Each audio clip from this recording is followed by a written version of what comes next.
After a long day of work, sometimes I need a drink. Happy hour. I'm Dave, the basement bartender. I log off of work around 4:30. Too early for dinner, too late for a snack. I need something to help me wind down and de-stress a bit. I'm relaxing, I'm getting blackout drunk, and you're leaving me alone. Whiskey's too heavy, tequila's too stiff, and I don't want anything too sweet or syrupy. I'm in the mood for a sparkling salty dog. Let's get this thing started.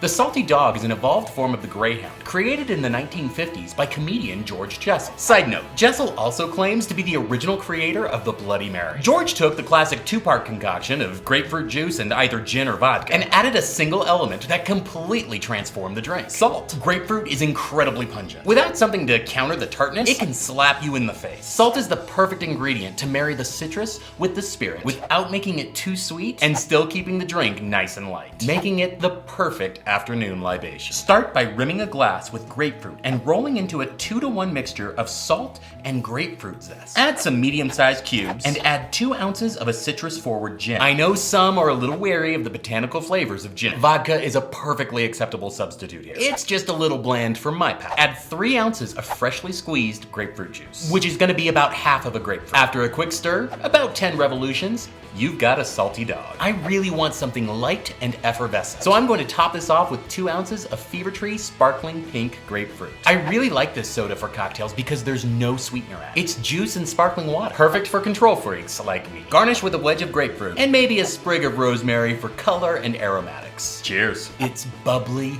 and bright, and it won't make me crash. So when my wife gets home, I'll be up for a walk or making dinner, or whatever else the evening might bring. Know what I mean? Say no more. Boop the buttons to like, subscribe, and share. Please drink responsibly. See you next time.